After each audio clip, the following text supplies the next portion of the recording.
We need to get women running the women's movement. And I don't mean that the people running it now aren't women. They are, but they are not representative of the bell curve of the median, the vast majority of women. They're not representative at all.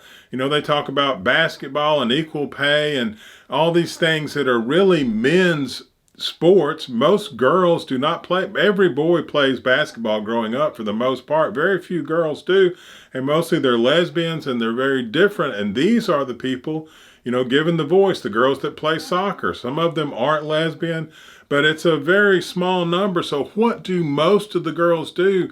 What could the women's movement be about if it represented the largest number of women and what they really do day in, day out? Well, they push baby strollers. They love babies. They do everything to raise all of our children. And that is hard work to teach a child, courage and to stand up to bullies and to do all the things that you have to do to develop as a child. And they pay great attention to that and love the children and guide them through that mess. And it is painful and hard for them. And the children, go the wrong way and they worry about that and try to bring it. They could explain it so much more than I could if they realized the value of it and how they are keeping humanity alive, how they actually move humanity into the future. And since we're a patriarchy, that, everything about sports and football and basketball and soccer is talked about and everybody knows, but the intricacies of that are not expressed where we have an understanding and even a language for it.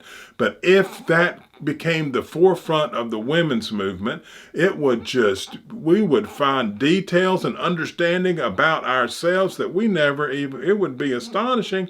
And then we would see the real power of femininity, not women trying to in the men's world, but women in their own world, And we can talk about caring and why so many women are nurses and how they care for sick people and what that power is of the feminine that will, make you well all of a sudden. It will take care of you and put you in a psychic state. Honestly, if, a woman, you have a good nurse, she will put you in the best frame of mind to get better. And it's been documented to some extent. And I think it could even be understood to be larger that your frame of mind when you're trying to recover from a physical ailment is half of the battle, and that they are really, and they're magic like that. Because that's what magic is. Magic is love and caring. And that is really magic in books is to try to replicate that feeling and make it into a metaphor